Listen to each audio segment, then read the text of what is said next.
ಇತ್ತೀಚೆಗೆ ರಾಜ್ಯದಲ್ಲಿ ಹೃದಯಾಘಾತದ ಪ್ರಕರಣಗಳು ಹೆಚ್ಚಾಗುತ್ತಿದ್ದು ನಾಗರಿಕರಲ್ಲಿ ತುಂಬಾ ಭಯದ ವಾತಾವರಣ ನಿರ್ಮಾಣವಾಗುತ್ತಿದೆ. ಡಾಕ್ಟರ್ ಭರತ್ ಚಂದ್ರ ಇವರು ಹೃದಯಾಘಾತದ ಹಲವು ಲಕ್ಷಣಗಳು ಹಾಗೂ ಮುಂಜಾಗೃತೆಯ ಕ್ರಮಗಳ ಕುರಿತು ಸಾರ್ವಜನಿಕರಿಗೆ ತುಂಬಾ ಚೆನ್ನಾಗಿ ಸಲಹೆ ಸೂಚನೆಗಳನ್ನು ನೀಡಿದ್ದು ಅವರಿಗೊಂದು ಹ್ಯಾಟ್ಸ್ ಆಫ್ ಹೇಳಬೇಕಾಗಿದೆ.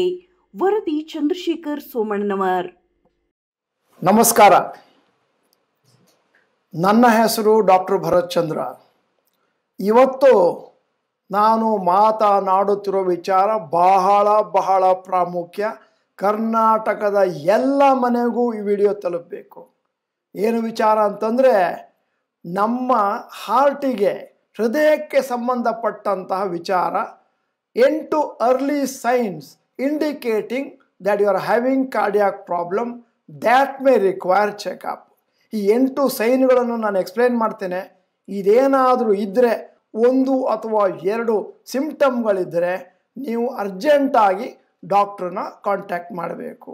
ಇದು 50 ವರ್ಷಗಳ ಕೆಳಗಿನವ್ರಿಗೂ ಬರ್ಬೋದು, ಮೇಲಿನವ್ರಿಗೂ ಬರ್ಬೋದು. ಬಹಳ ಹಿಂದಿನ ದಿನಗಳಲ್ಲಿ ಏನು ಹೇಳ್ತಿದ್ರು ಅಂತಂದರೆ, 50 ವರ್ಷದ ಮೇಲೇ ಹಾರ್ಟ್ ಪ್ರಾಬ್ಲಮ್ ಬರುತ್ತೆ. ಈಗೇನಾಗಿದೆ, ಸಿಕ್ಕಾಪಟ್ಟೆ ಮಾನಸಿಕ ಒತ್ತಡ, ಕೆಲಸ ಮಾಡುವಾಗ ಇರುವಂಥ ವಿಚಿತ್ರವಾದಂಥ ಸನ್ನಿವೇಶಗಳಿಂದಾಗಿ ಹಾರ್ಟ್ ಪ್ರಾಬ್ಲಮ್ಮು ಯಾರಿಗೆ ಬೇಕಾದರೂ ಬರ್ಬೋದು, ಯಾವಾಗ ಬೇಕಾದರೂ ಬರ್ಬೋದು. ಈಗ ನಾನು 8 ಸಿಂಪ್ಟಮ್ಗಳನ್ನು ಹೇಳ್ತಿದ್ದೀನಿ. ನೀವು ಪೇಪರ್ನಲ್ಲಿ ನೋಟ್ ಮಾಡ್ಕೊಳ್ತೀರಿ ಅಂತ ನಾನು ಊಹೆ ಮಾಡ್ಕೊಳ್ತಾ ಇದ್ದೇನೆ. ಈ ವಿಡಿಯೋನ ಪ್ರತಿಯೊಬ್ಬರಿಗೂ ತಲುಪಿಸೋದು ನಿಮ್ಮ ಆದ್ಯ ಕರ್ತವ್ಯ. ನಮ್ಮ ದೇಶದಲ್ಲಿ ಹಾರ್ಟ್ ಡಿಸೀಸ್ ಇದೆಯಲ್ಲ, ಹೃದಯಕ್ಕೆ ಸಂಬಂಧಪಟ್ಟಂಥ ಕಾಯಿಲೆಗಳು, ಇದು ಲೀಡಿಂಗ್ ಕಾಸ್ ಆಫ್ ಡೆತ್. ನಮ್ಮ ದೇಶ ಮಾತ್ರ ಅಲ್ಲ, ಪ್ರಪಂಚದಲ್ಲಿ ಕೂಡ ಇದು ಹೌದು. ಇದನ್ನು ನಾವು ನೆಗ್ಲೆಕ್ಟ್ ಮಾಡಿದರೆ ಮುಂದೊಂದು ದಿನ ತುಂಬ ಸೀರಿಯಸ್ ಆಗುತ್ತೆ. ಒಮ್ಮೆ ಹಾರ್ಟು ಡ್ಯಾಮೇಜ್ ಆದರೆ ಯಾವತ್ತೂ ಒಂಥರ ಅಟಮ್ ಬಾಂಬ್ ಇದ್ದಾಗೆ ಯಾವಾಗ ಬೇಕಾದರೂ ಹಾರ್ಟ್ ಎಕ್ಸ್ಪ್ಲೋಡ್ ಆಗ್ಬೋದು. ಮೊದಲನೆಯ ಸಿಂಪ್ಟಮು ಹೈ ಬ್ಲಡ್ ಪ್ರೆಷರ್ ಅಥವಾ ಜಾಸ್ತಿ ರಕ್ತದ ಒತ್ತಡ. ಪ್ರತಿಯೊಬ್ಬರೂ ಕೂಡ ಅವರ ಬ್ಲಡ್ ಪ್ರೆಷರನ್ನು ಆಗಾಗ ಚೆಕ್ ಮಾಡಿಸ್ತಾ ಇರಬೇಕು. 50 ವರ್ಷದ ಕೆಳಗಿದ್ದರೆ ಬಹುಶಃ ತಿಂಗಳಿಗೆ ಒಂದು ಸಾರಿ, 50 ವರ್ಷದ ಮೇಲಿದ್ದರೆ ತಿಂಗಳಿಗೆ 2 ಸತಿ check ಮಾಡಿಸ್ಬೇಕಾಗ್ತದೆ.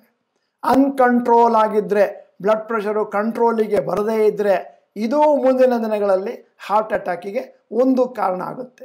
ಎರಡನೆಯದ್ದು high blood sugar level, diabetes. High blood sugar level ಇದ್ದರೆ one of the major reason for heart problem. 25 ವರ್ಷ ಮೇಲಿನವರು ರೆಗ್ಯುಲರ್ ಆಗಿ ಯೂರಿನ್ನು ಮತ್ತು ಬ್ಲಡ್ಡನ್ನ ಆಗಾಗ ಚೆಕ್ ಮಾಡ್ತಾ ಇರಬೇಕು. ರೆಗ್ಯುಲರ್ ಆಗಿ ಮಾನಿಟರ್ ಮಾಡೋದರಿಂದ ಮುಂದೆ ನಿಮಗೆ ಈ ಪ್ರಾಬ್ಲಮ್ ಬರೋದು ಕಮ್ಮಿ ಆಗುತ್ತೆ. ಅದು ಫ್ಯಾಮಿಲಿ ಹಿಸ್ಟ್ರಿ ಇದೆ ಅಂತಾದರೆ ಇನ್ನಷ್ಟು ಕೇರ್ಫುಲ್ ಆಗಿ ನಮ್ಮ ರಕ್ತ ಮತ್ತು ಮೂತ್ರವನ್ನು ಚೆಕ್ ಮಾಡಿಸ್ಬೇಕಾಗತ್ತೆ.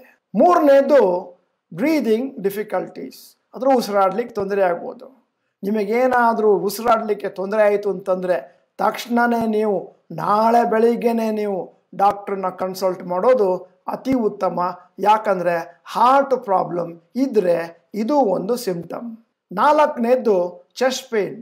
ಬಹಳ ಜನ ಚೆಸ್ಟ್ ಪೇನ್ ಅಂತ ಕಂಪ್ಲೇಂಟ್ ಮಾಡ್ತಾರೆ. ಆಮೇಲೆ ಅವರೇ ಹೇಳ್ತಾರೆ ಬಹುಶಃ ಗ್ಯಾಸ್ ಜಾಸ್ತಿ ಆಗಿರಬೇಕು, ಆಸಿಡಿಟಿ ಜಾಸ್ತಿ ಆಗಿರಬೇಕು. ಗ್ಯಾಸ್ ಮತ್ತು ಅಸಿಡಿಟಿಯಿಂದ ಚೆಸ್ಟ್ ಪೇನ್ ಬರೋದು ಕಾಮನ್ನು. ಆದರೆ ಹಾರ್ಟ್ ಅಟ್ಯಾಕಿಂದಲೂ ಕೂಡ ಬಹಳ ಸರ್ವೇ ಸಾಮಾನ್ಯ. ಯಾವ ಥರ ಅಂತಂದರೆ ಒಂಥರ ಪ್ರೆಷರ್ ಆಗ್ದಂಗೆ ಆಗೋದು, ಸ್ಕ್ವೀಸ್ ಮಾಡ್ದಂಗೆ ಆಗೋದು, ಇವೆಲ್ಲ ಸೈನ್ಸ್ ಆಫ್ ಹಾರ್ಟ್ ಅಟ್ಯಾಕ್. ಯಾಕಂದರೆ ಆರ್ಟ್ರಿಯಲ್ಲಿ ಬ್ಲಡ್ ಸಪ್ಲೈ ಕಮ್ಮಿ ಆದಾಗ, ಹಾರ್ಟಿಗೆ ಬ್ಲಡ್ ಸಪ್ಲೈ ಕಮ್ಮಿ ಆದಾಗ, ಹಾರ್ಟ್ನಲ್ಲಿ ಪೇನ್ ಬಂದಾಗ ಚೆಸ್ಟ್ ಪೇನ್ ಬರುತ್ತೆ. ಆದ್ದರಿಂದ ಇಮಿಡಿಯೇಟ್ ಚೆಕ್ ಮಾಡಿಸ್ಬೇಕು. ನಾನು ಈ ವಿಡಿಯೋನ ಮಾಡಿದ ಉದ್ದೇಶ ಏನು ಅಂತಂದರೆ, ಇದು ಒಂದು ಲೈಫ್ ಥ್ರೆಟನಿಂಗ್ ಸಿಚುವೇಶನ್. ಬಹಳ ಜನ ನೋಡಿದ್ದೇನೆ ನಾನು, ಸಣ್ಣ ವಯಸ್ಸಿನಲ್ಲಿ 40-45 ಇರುವಾಗಲೇ ಅವರು ಈ ಸಿಂಪ್ಟಮ್ಗಳನ್ನು, ಸೈನ್ಗಳನ್ನು ಕಂಪ್ಲೀಟಾಗಿ ನೆಗ್ಲೆಕ್ಟ್ ಮಾಡ್ತಾರೆ. ಮುಂದೆ ಹಾರ್ಟ್ ಅಟ್ಯಾಕ್ ಆಗುತ್ತೆ. ಕೆಲವೊಮ್ಮೆ ಸೈಲೆಂಟ್ ಹಾರ್ಟ್ ಅಟ್ಯಾಕ್ ಆಗುತ್ತೆ. ಮುಂದೆ ಯಾವಾಗಲಾದರೂ ECG ತೆಗೆದಾಗ ಗೊತ್ತಾಗುತ್ತೆ. ಆವಾಗ ತುಂಬ ಲೇಟ್ ಆಗೋಯ್ತು. ಅಂತಹ ವ್ಯಕ್ತಿಗಳು ನನ್ನ ಕಣ್ಣ ಮುಂದೆನೇ ನಾನು 45, 50, 60 ವರ್ಷಕ್ಕೆ ಸಾವನ್ನು ಅಪ್ಪಿದ್ದಾರೆ. ಆದ್ದರಿಂದ ಬಹಳ important. As a social commitment ನಾನು ವಿಡಿಯೋನ ಮಾಡ್ತಾ ಇದ್ದೇನೆ. ಇದು ಕರ್ನಾಟಕದ ಪ್ರತಿಯೊಂದು ಮನೆಗೂ ತಲುಪಬೇಕು. ಯಾಕಂತಂದರೆ ಪ್ರತಿ ಮನೆಯಲ್ಲೂ 50 ವರ್ಷ ಮೇಲ್ನವರು ಒಬ್ಬರು ಇಬ್ಬರು 3 ಜನ ಇದ್ದೇ ಇರ್ತಾರೆ. ಅವರೆಲ್ಲರೂ ಕೂಡ ಈ ವಿಡಿಯೋನ ನೋಡಿ 8 ಸಿಂಪ್ಟಮ್ಗಳನ್ನು ಗುರುತು ಹಾಕೊಂಡ್ಬಿಟ್ಟು ಮುಂದೆ ಯಾವಾಗಲೂ ಅವರು ಬಂದರೆ ತಕ್ಷಣ ಡಾಕ್ಟರ್ ಹತ್ರ ಹೋಗಲಿಕ್ಕೆ ಅನುಕೂಲ ಆಗುತ್ತೆ. ಇದು ನಾನು ಮಾಡ್ತಾ ಇರುವಂತಹ ಸೋಷಲ್ ಕಮಿಟ್ಮೆಂಟು.